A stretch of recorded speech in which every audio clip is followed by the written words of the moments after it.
Seja bem-vindo a mais um episódio Doutora Lu Me Convida. Hoje, nós estamos recebendo a doutora Cláudia Gama para conversarmos sobre ele, o nosso segundo cérebro, o intestino. Seja muito bem-vinda, doutora Cláudia. Obrigada. Prazer te receber aqui no nosso podcast. Prazer meu. Me conta um pouquinho sobre a sua história, sobre a sua trajetória, até começar a tratar de medicina integrativa. Como é que foi isso? Bom, então, eu formei pela Souza Marques em 1995. Então, esse ano eu estou completando 30 anos de formada. Parabéns! E fiz pós-graduação em gastroenterologia, hepatologia, mas a maior parte da minha carreira eu trabalhei com exames, endoscopia, colonoscopia. E da pandemia para cá, as coisas mudaram um pouquinho a trajetória.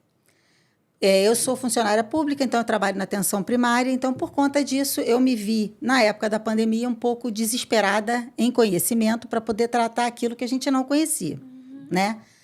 E por conta da pandemia eu comecei a pesquisar e entender o que era aquilo, e eu cheguei em alguns profissionais que lidavam com medicina integrativa. E eu comecei a ter aquela visão e fiquei encantada. E, para dizer a verdade, foi a partir daí que eu me apaixonei de novo pela minha especialidade. Porque, sabe assim, aquele casamento morno de anos e anos. E aí, a partir dali, quando eu conheci esse universo, parece até que é outra medicina, mas não é, obviamente, a mesma coisa. Mas a gente, quando eu formei há 30 anos atrás, a gente tinha um enfoque diferente. O olhar muda, né? A gente tinha um olhar muito direcionado para aquilo que a gente estava, né? Para a especialidade. E a medicina integrativa faz justamente o oposto. Ela faz você olhar com uma visão 360, com um olhar muito mais holístico para o paciente. E isso faz toda a diferença na trajetória do tratamento desse paciente. E aí, por que o intestino, né? Porque quando você começa a estudar, você vê que o intestino é o centro do tubo digestivo, né? Tudo acontece através dele, a partir dele, então você começa a ver as inúmeras funções e correlações que ele faz, e aí ele te encanta. Aí já era. Amor à primeira vista. E aí, falando em funções, quais seriam as funções do intestino, além daquela função teoricamente básica, que não é básica, né, da digestão? Nada básica, né? Se ele servisse só para absorver, para digerir e absorver, já seria muito. Porque se não tivessem essas duas funções, nenhuma outra função do organismo existiria, porque a gente precisa de nutrientes para qualquer coisa. Para produção de energia, para crescer cabelo, para você ter conexões cerebrais, para tudo você precisa de nutrientes. Então, se ele por si só já existisse para isso, já seria muito bom. Com certeza. Mas hoje a gente sabe que, hoje não, mas há muito tempo a gente sabe que o intestino ele tem uma função endócrina, né? Porque ele produz hormônios, não só os hormônios relacionados à digestão, como a gastrina, como a colecistoquinina, mas ele também é responsável pela produção de GLP-1 e peptídeo YY, que são hormônios agora, né, em alta, por conta das canetinhas emagrecedoras, né?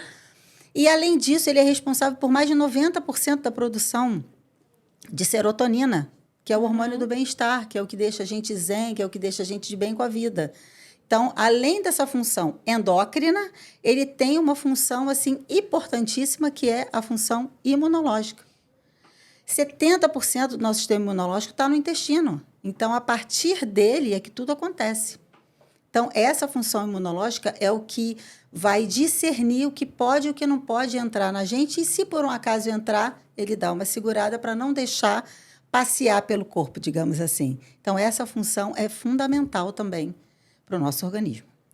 Eu amo que os estudos têm avançado, né, nessa parte de intestino, e que o que durante muito tempo ninguém sabia, começaram a estudar e perceber, né? Muita coisa. E aí começou essa onda de intestino segundo cérebro. Mas por quê? Porque, na verdade, o intestino é o local onde a gente tem mais conexão nervosa fora do cérebro. Então, é um emaranhado de conexões que a gente tem ali. E, fora isso, o intestino e o cérebro eles têm uma ligação direta através do nervo vago. E essa ligação não é só numa via, é uma via bidirecional. Então, o cérebro manda mensagem para o intestino, assim como o intestino manda para o cérebro. Então, essa conexão é muito forte, é muito importante, e ela vai direcionar muitas coisas, muitas reações dentro da gente. Então, por isso é que ele é chamado de segundo cérebro, por conta dessa conexão toda. Você falou um pouquinho sobre imunidade, né? Imunidade. Usando a parte do intestino. Então, eu até comento com alguns pacientes assim, que às vezes desenvolve uma alergia ali pós uma infecção. Tem a ver com isso também, né? Sim, sim. Por quê? O nosso intestino, e aí a gente vai focar no intestino delgado, que é onde você tem o que a gente chama de barreira intestinal. Essa barreira, o intestino delgado, ele tem em média 6, 7 metros de comprimento, né? Ele é formado por umas vilosidades, parecem uns dedos de luva. E cada vilosidade dela, ela é repleta de células. Cada célula dessa, superficialmente, ela tem uma função diferente. Seja para produzir muco, seja para produzir células de defesa, enfim, cada uma vai ter a sua função. E essa barreira intestinal, que é importantíssimo, porque essa barreira é o que faz você ter esse contato do meio externo com o meio interno. Né? O meio externo é aquilo que você está adquirindo, que você está ingerindo e digerindo. Ingerindo e digerindo.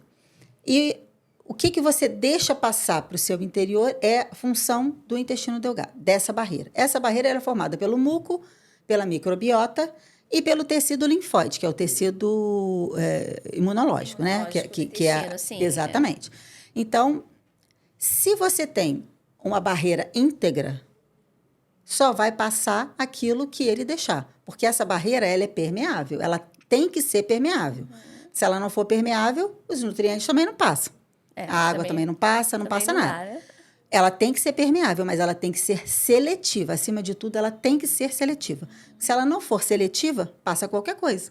E vai passar toxina, e vai passar tudo aquilo que não é interessante para o nosso organismo. Para quem está em casa entender, é tipo um filtro. Exato.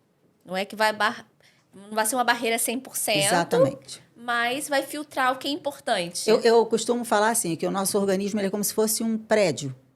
Como se fosse aqui, o prédio que a gente está. Para você adentrar as salas ou os apartamentos, você precisa passar por a primeira barreira é o portão. A segunda barreira é o porteiro. Então, quando você chega no porteiro, você até pode passar pelo portão, mas quando você chega no porteiro, você tem que se identificar. Se ele julgar que você é conhecido, que você é bem-vindo, ele deixa você passar. Se ele julgar que você não é bem-vindo, ele vai convidar você a se retirar. Se você insistir, ele vai chamar segurança. E é exatamente isso que acontece. Excelente. Entendeu? A hora que chegar ali e falar assim, não, você não é bem-vindo aqui, por favor, se retire. Se ele não se retirar, vai chamar reforços, que é justamente o sistema imunológico agindo para bloquear aquilo ali. Porque se não bloquear, se você não tiver esse bloqueio, se cair na corrente sanguínea, vai para qualquer lugar do corpo. E aí, a gente falando de microbiota, né? Qual seria o papel dessa microbiota? O que é microbiota? Para quem está em casa entender. Porque tem sido falado tanto, né? De microbiota intestinal, microbiota de couro cabeludo. E vamos lá, o que é microbiota? A microbiota, na verdade, ela é um conjunto, ela é um emaranhado de micro-organismos. Sejam bactérias, vírus, fungos, parasitas, enfim. A gente aqui vai falar muito sobre microbiota intestinal, mas é importante a gente entender que a microbiota existe em qualquer parte do corpo. Cavidade oral, couro cabeludo, na pele, enfim. E quando esse conjunto, essa microbiota, ela entra em desordem, em desequilíbrio, é que é o problema. Se ela estiver equilibrada, bonitinho, tá tudo bem. Que nem uma torcida organizada. Você tem 2 torcidas. Se elas estão em harmonia, ótimo. Se um começa a falar mais alto e querer aparecer mais que o outro, começa a briga. Então, isso é que a gente não quer. E a microbiota, para o intestino, para a barreira intestinal, ela funciona como uma barreira física e funciona também como um sinalizador para o nosso sistema imunológico. Entendeu? Então, se está tudo bem, chega alguém ali que não é bem-vindo, ela vai falar assim, está entrando alguém aí que não pode, hein? Segura aí, não deixa passar. É basicamente essa a função da microbiota. Então, por isso que a gente precisa que ela esteja em equilíbrio para que essas funções todas estejam em harmonia e a gente não tenha nenhum desequilíbrio e não desenvolva nenhuma doença, nem no intestino, nem longe dele. Tá. Então, além dessa parte da imunidade, a microbiota também tem função no bem-estar mental. Sim, por quê? Porque a microbiota, se ela estiver em equilíbrio, ok. Se ela estiver em desequilíbrio, ela pode alterar a produção de serotonina e a produção, na verdade, ela pode ativar ou inativar hormônios que são importantes para a gente. no que a gente está falando de bem-estar, né? Que é o GABA, que é o glutamato, que é a dopamina. Então, se você tiver uma desbiose, ela pode alterar, inibir ou estimular mais esses hormônios. Então, se você tem um hormônio excitatório em alta, o paciente vai estar elétrico, agitado, ansioso. E se ele tiver com o GABA muito alto, que é um hormônio inibitório, Claro, né? ele vai estar mais lerdo, mais lento, até mais zen, mas é zen demais, entendeu?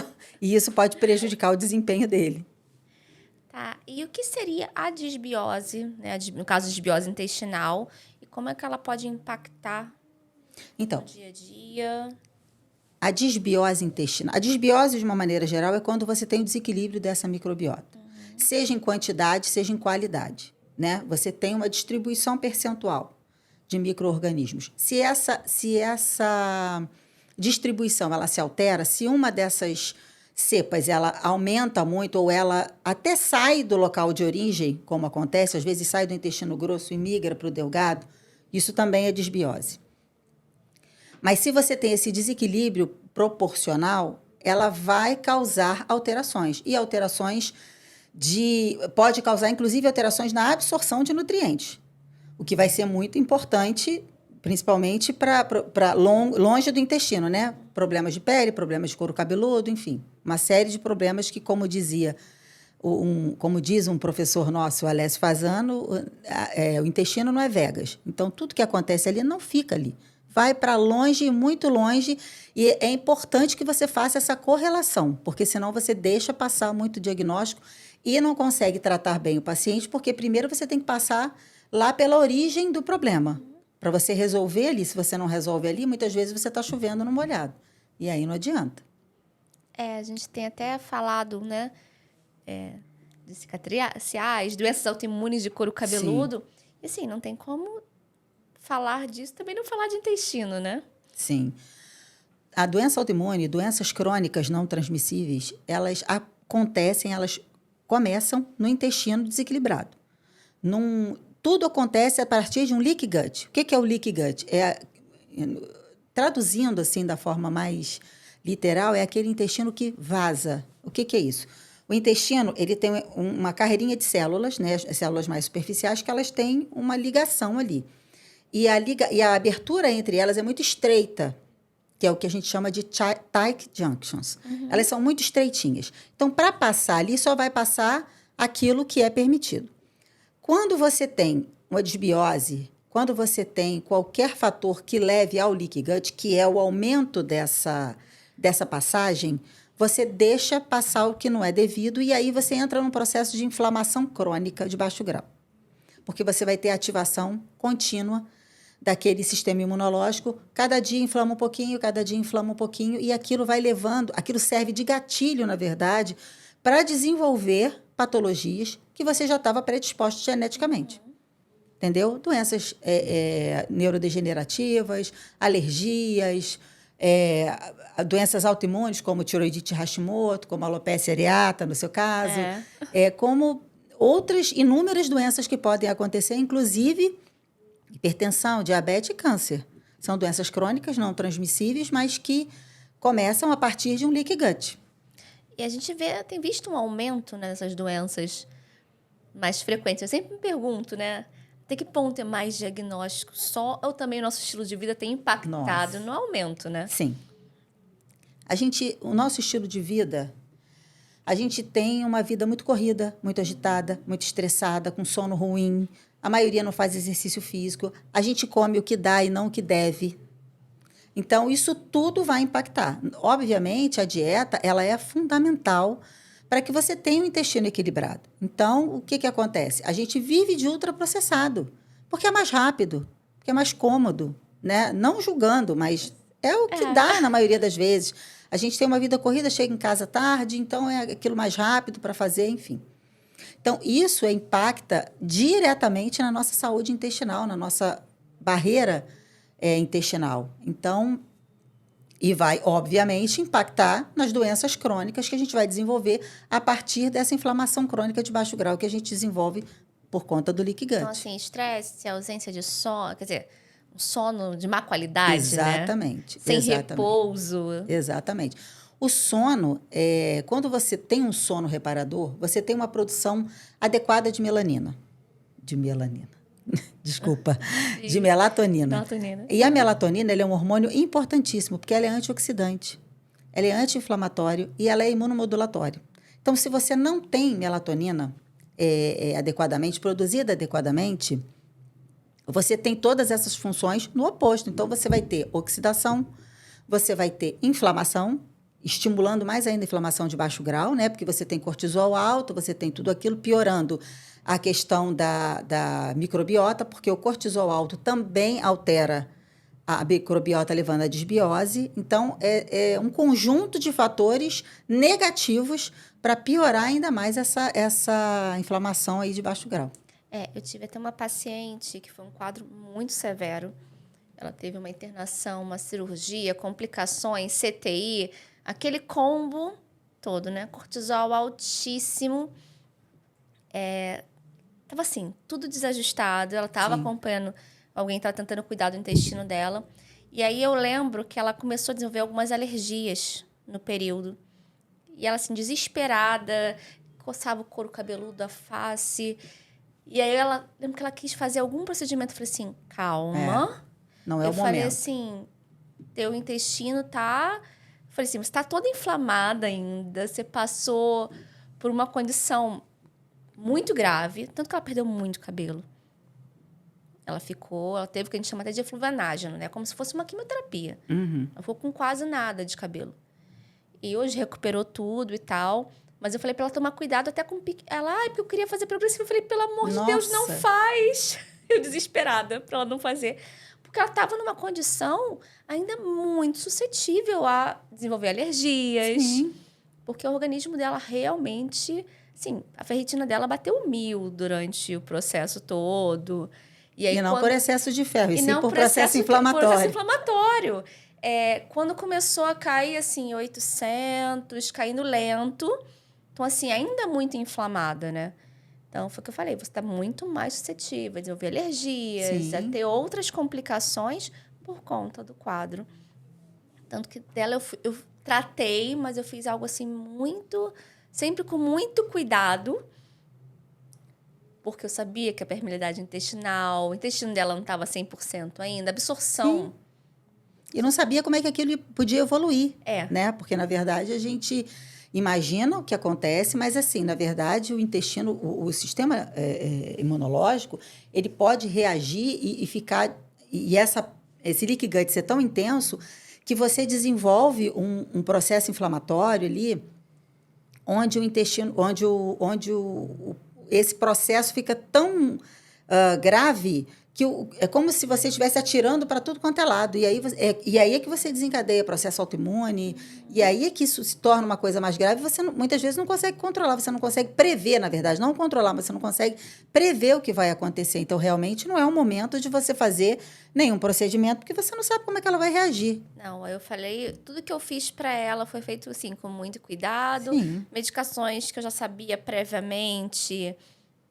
Mesmo assim, você pode desenvolver alergia, né? Mas que eu tinha um histórico de ser mais tranquilo, dela não ter alergia. E aí a gente foi, assim, cuidando aos pouquinhos. Ela tá ótima, super cabeluda. Mas foi um processo realmente bem delicado. Porque Sim. ela veio, né? Tipo assim, internação, CTI. Porque a gente fala um monte de antibiótico que precisa fazer, uma sepse. Então, fora o estresse da internação, fora né? o estresse. Então, realmente vai ter um impacto ali no todo, né? Com certeza. Do intestino ao cabelo. Sim, porque o cortisol é elevado o tempo todo, você inflama, você diminui a absorção de nutrientes, então tudo isso vai influenciar. Tá, e a gente começou a falar de cabelo. Como é que é essa relação do intestino com o cabelo? Então, para você ter um cabelo bonito, para você ter um cabelo saudável, você precisa de nutrientes. Como qualquer coisa no organismo da gente, a gente precisa de nutrientes. Então, se você tem um intestino que não absorve, seja por uma desbiose, seja por uma doença propriamente dita, como uma doença autoimune, né, como é o caso da doença celíaca, ou uma doença inflamatória intestinal, como é o caso da doença de Crohn, que vou te falar que eu vejo muito paciente mal diagnosticado ou não diagnosticado, tá?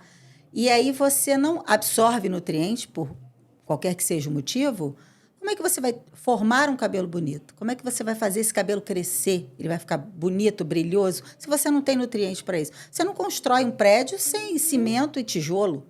Então, não dá. O básico tem que ser feito. Por isso que a gente frisa sempre, para você cuidar, para você ter a estética bonita, você tem que ter lá embaixo funcionando bem. Eu sempre tenho uma frase que eu costumo usar, que não dá para ter cabelo bonito se o seu interno não estiver bom. Exatamente.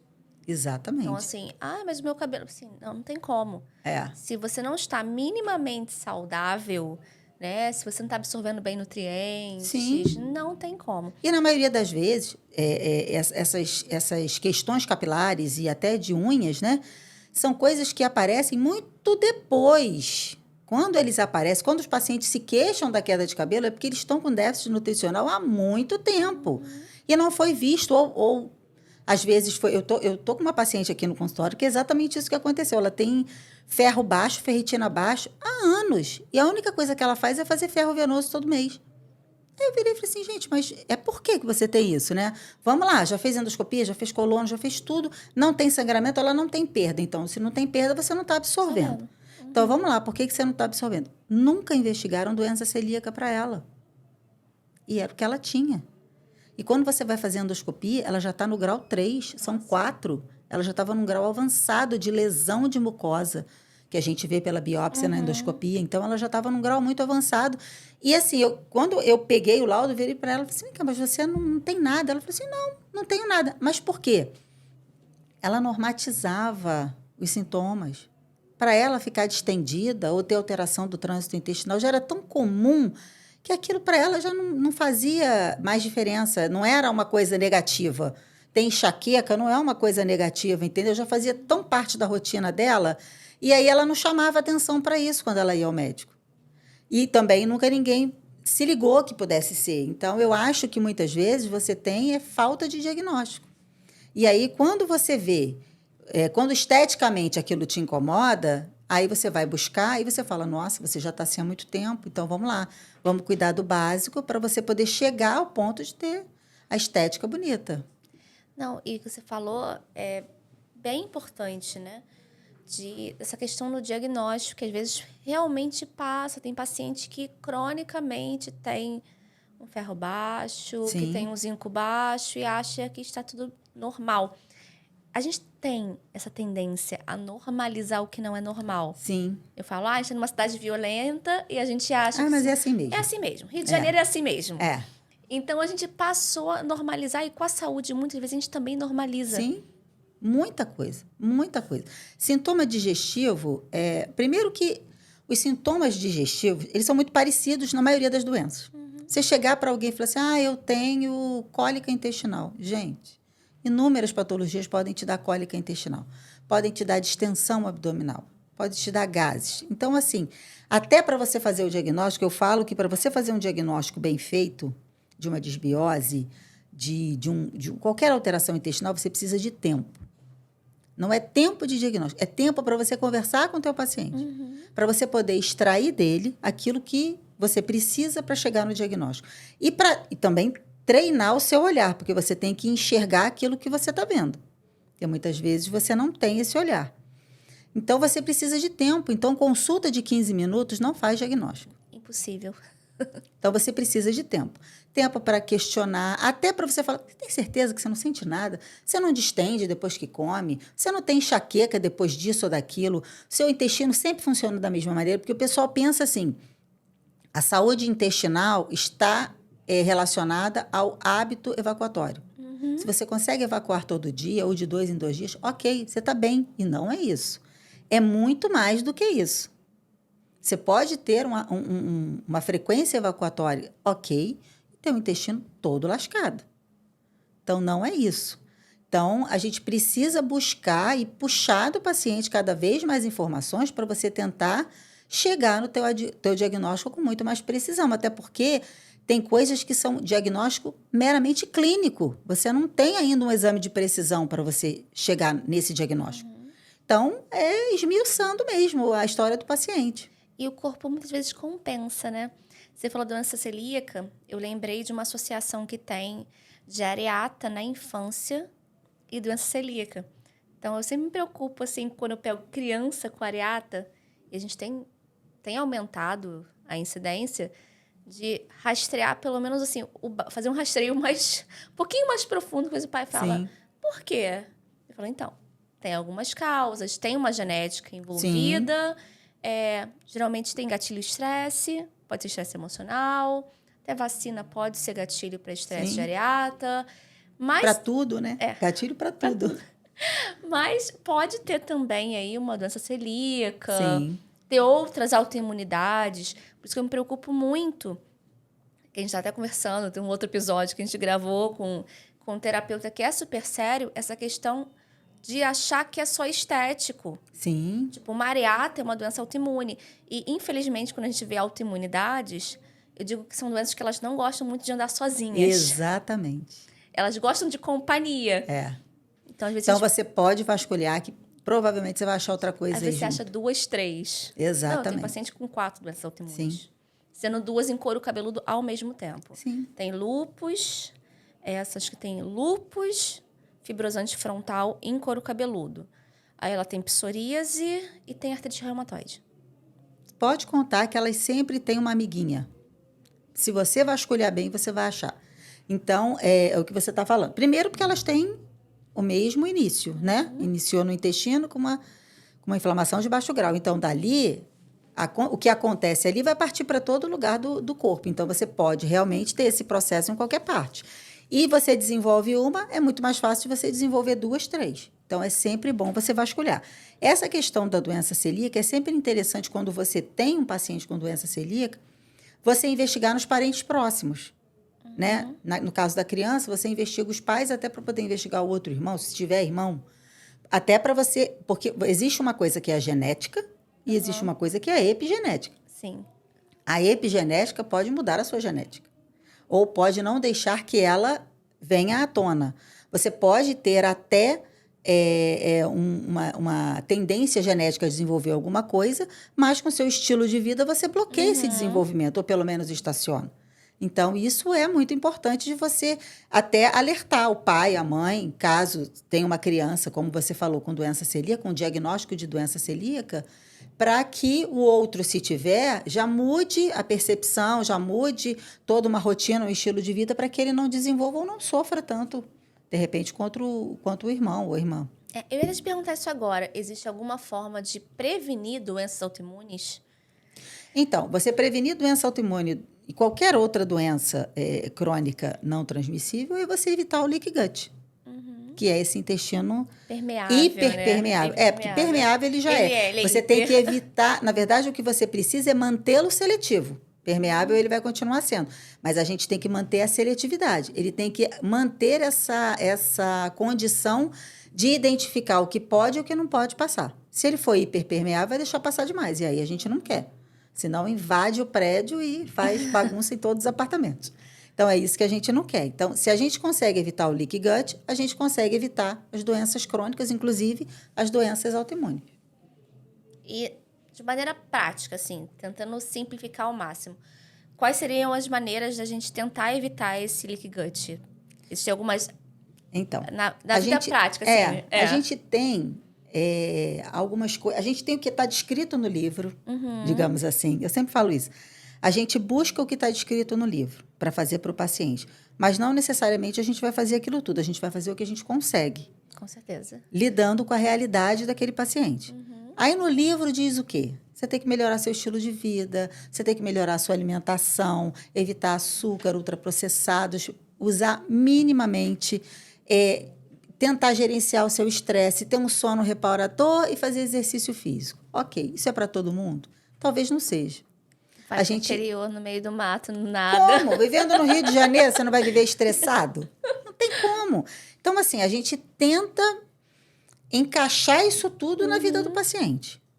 Tá? A gente tem 300 coisas para fazer. Se eu conseguir fazer 250, 200, se você melhorar 50%, 60% da vida daquele paciente, você já está diminuindo isso. Você já está diminuindo esse leaky gut. Vai ficar 100%? Vai ficar perfeito? Talvez não, mas a gente tem que tentar minimizar. Então, basicamente, é isso. Descascar mais e desembalar menos.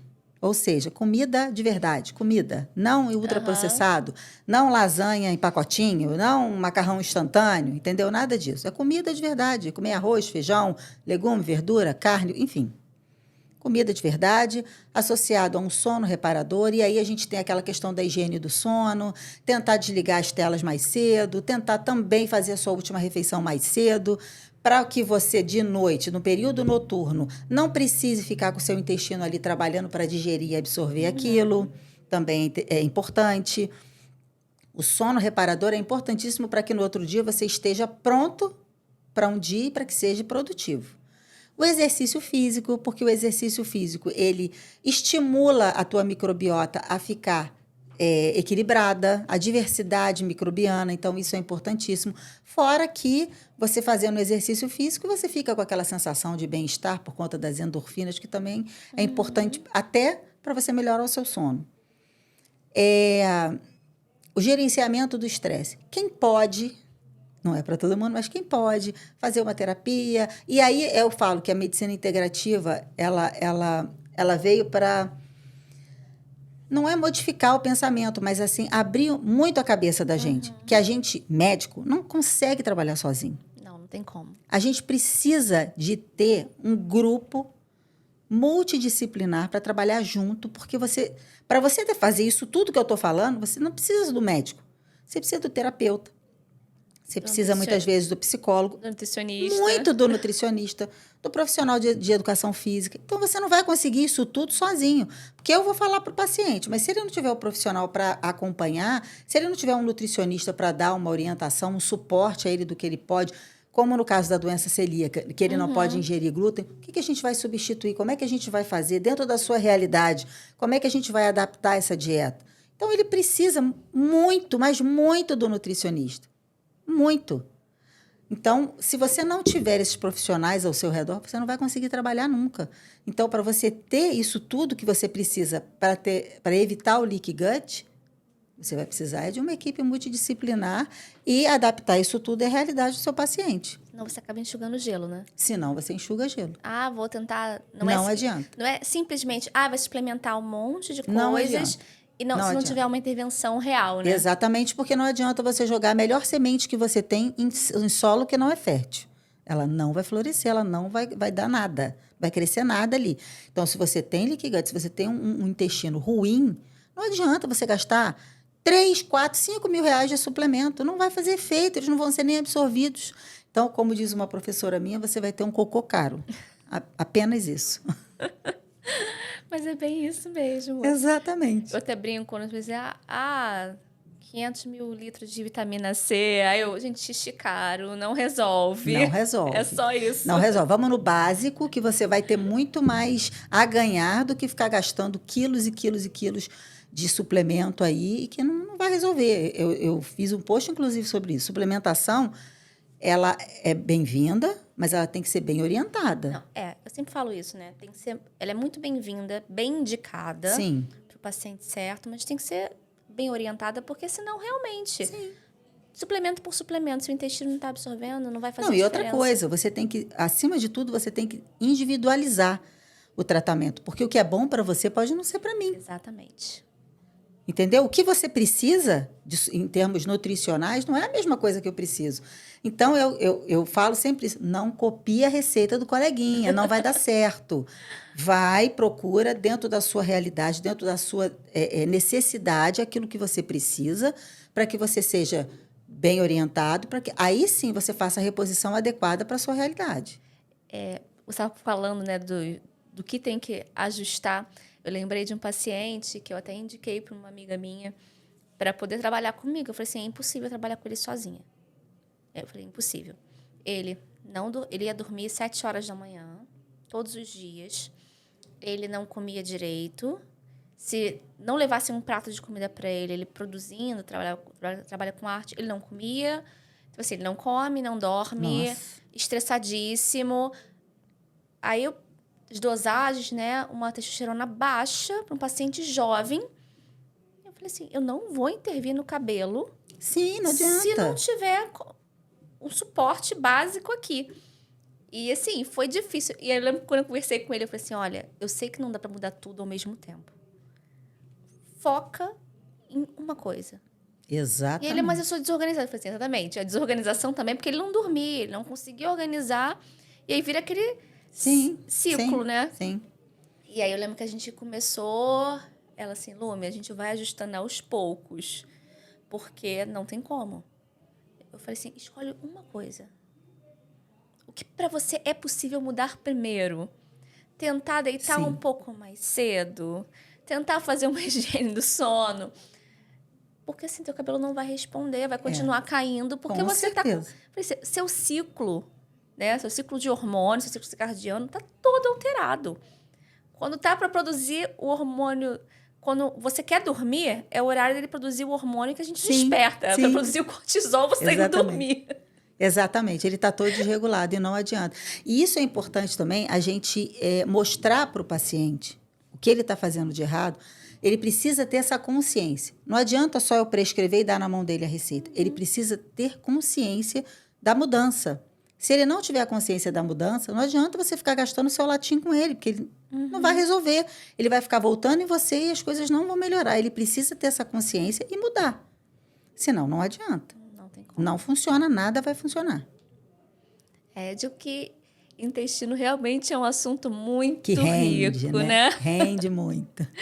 Porque a gente tem muitas áreas e o que a gente realmente hoje, se você não tiver um bom intestino, o que você falou, não adianta suplementar. Não. Tem maior risco de desenvolver várias doenças. Então, realmente, a gente tem que cuidar do todo, né? Sim, a gente tem que... Sempre que a gente se deparar com uma patologia, a gente tem que entender que a gente precisa começar do básico, que é olhar para esse intestino e ver como é que ele está funcionando, ver se ele está realmente equilibrado ou não, porque se ele não estiver equilibrado, você tem que começar por ali. Porque aí não adianta você começar a tratar com terapias, né, mirabolantes, imunobiológicos. Se ali não estiver bom, nada vai funcionar. Não vai funcionar.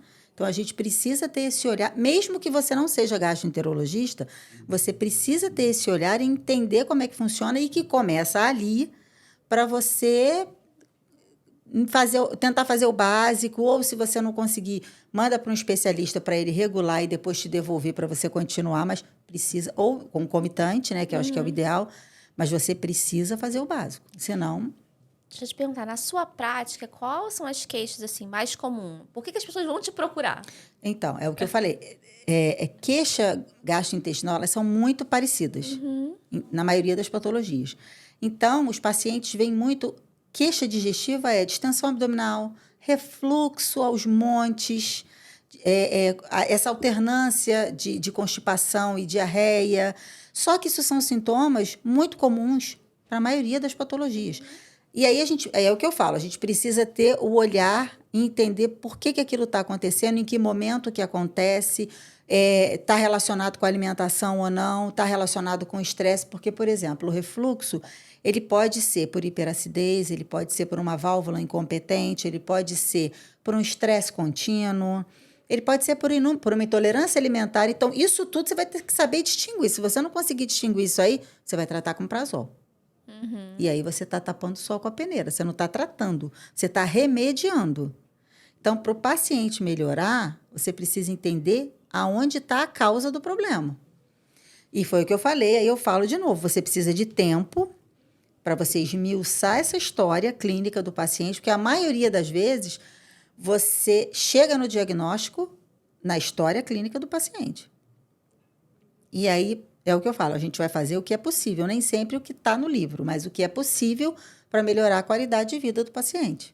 Eu ia até te perguntar agora se tem algum exame específico, exames que você usa que te ajude nesse diagnóstico, dessa desbiose, além da parte clínica, né, dessa conversa, desse olhar atento. A história clínica é sempre fundamental. A gente não tem nenhum exame, assim, padrão ouro para identificar leaky gut. A gente ainda não tem.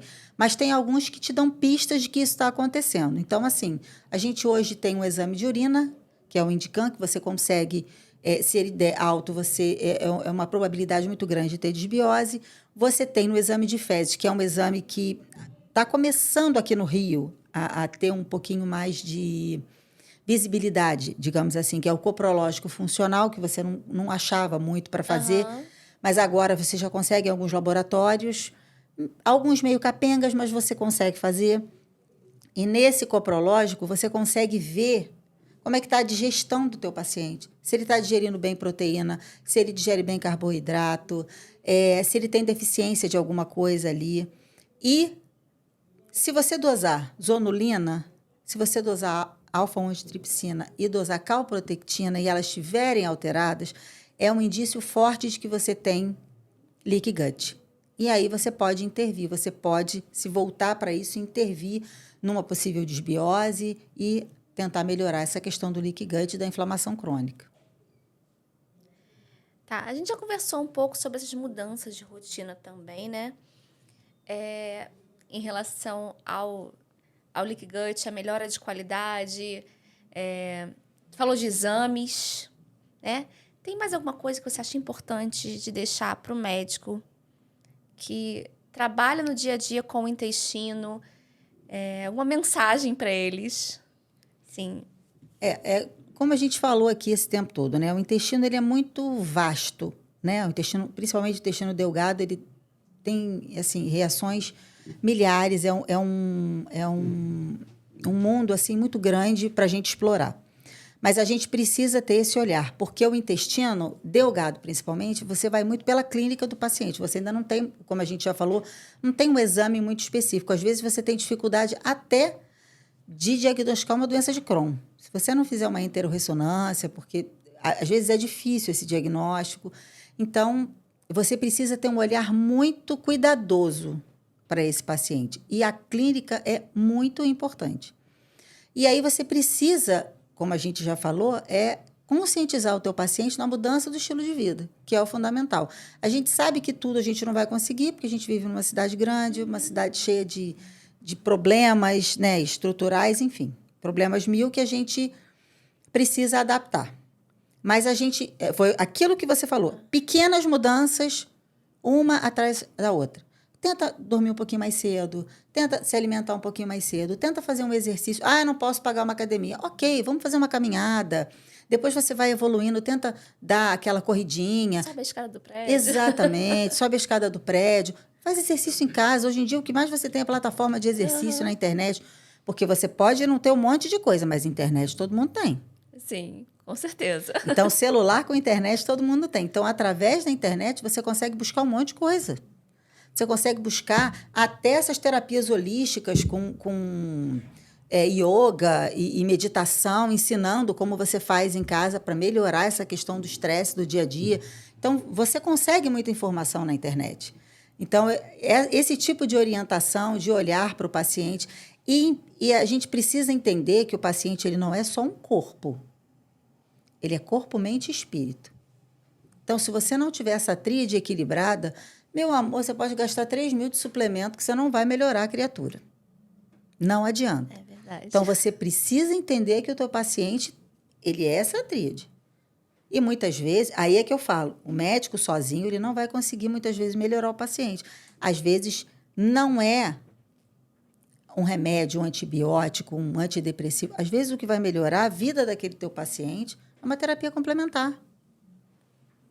É uma terapia complementar. É uma yoga, como é que é o nome daquilo? É uma constelação familiar. Às vezes o problema dele nem é ali, é um negócio lá atrás, que ele fica remoendo e com aquilo ele não consegue se estruturar e melhorar o seu estado geral. Então, a gente precisa ter a mente aberta para isso aí, para entender que essas terapias existem e elas são importantes para os pacientes. Para todos, não.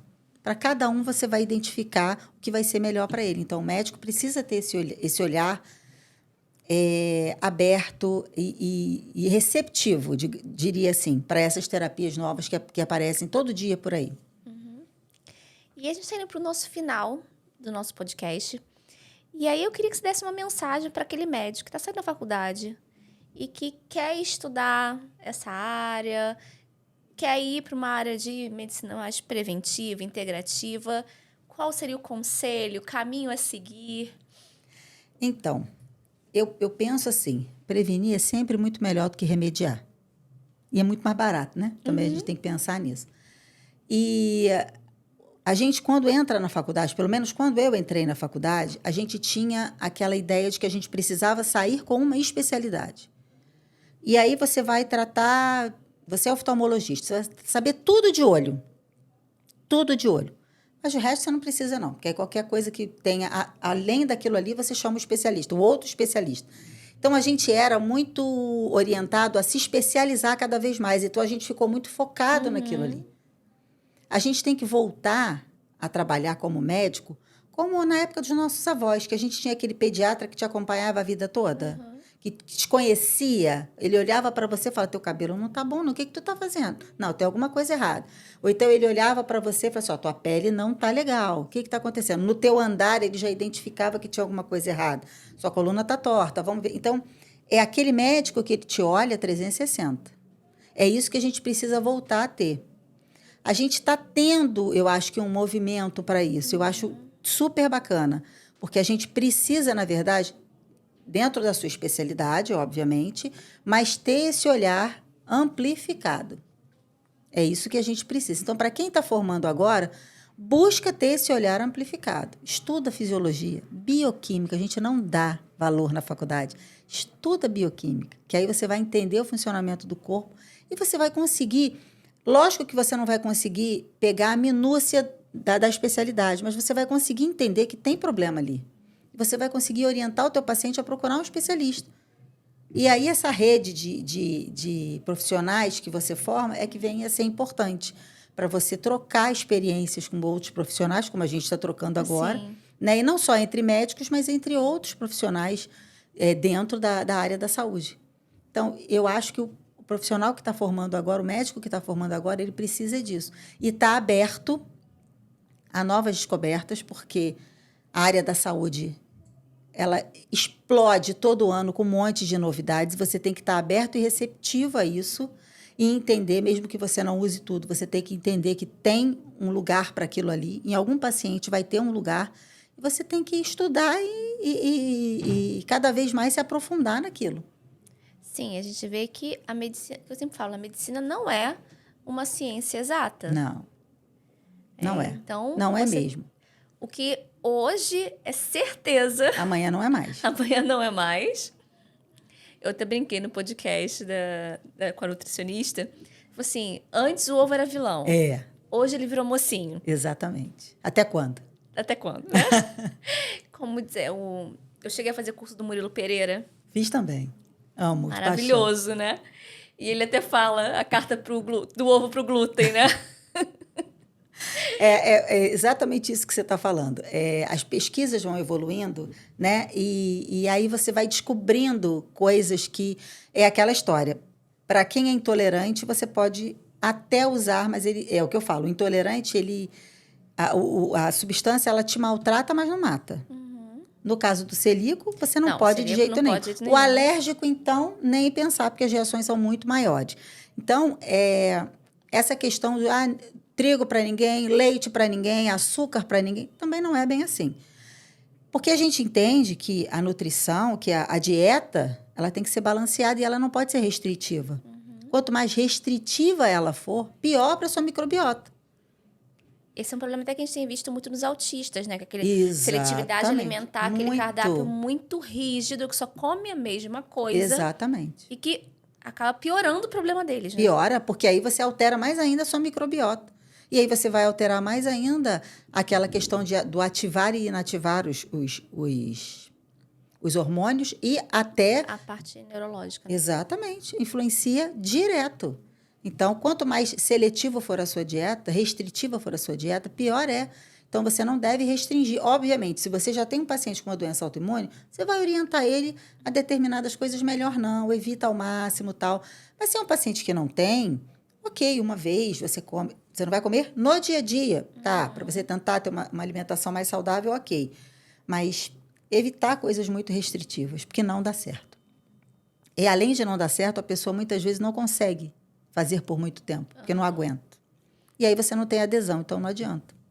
O excesso de restrição alimentar. Sim. Realmente, no curto prazo, você consegue, mas prolongar por muitos meses, Você não tem adesão. Você não tem adere, adesão. né? E a gente vê muito isso com o pessoal da nutrição. Elas mesmo citam isso. Elas falam, tudo bem, você vai fazer restrição 1 mês, 2, ok. Mas depois você não aguenta mais. Então, não dá. Então, doutora Cláudia, muito obrigada pela sua presença. Nada, eu foi que agradeço. ótimo. Conversar de intestino foi maravilhoso. Essa troca é muito intensa. Sim. Eu acho que com certeza quem está em casa, quem está assistindo nosso podcast, via WhatsApp, via YouTube, com certeza está aproveitando. E aí eu quero te agradecer pela presença com presente da Trifarma, que é a farmácia parceira. Eles trabalham com a parte dermatológica, agora estão até ampliando também para a parte de nutrológica, tá? Que eles eram bem focados na parte dermatológica. Mas é uma farmácia super séria, que tem mais de 25 anos de história. E eles enviaram um presente. Obrigada. Obrigada. Eu que agradeço. Adorei estar aqui. Essa troca foi muito legal. A gente sempre acaba aprendendo, né? Com a experiência do outro. Isso é fundamental para a nossa rotina, né? Para a gente aprender e poder passar para os nossos pacientes sempre informações cada vez mais ricas para eles. Obrigada. E para você que está em casa... Gostou desse episódio? Comente, curta, compartilhe e siga o nosso canal para que a gente possa continuar entregando conteúdos como esse. Muito obrigada!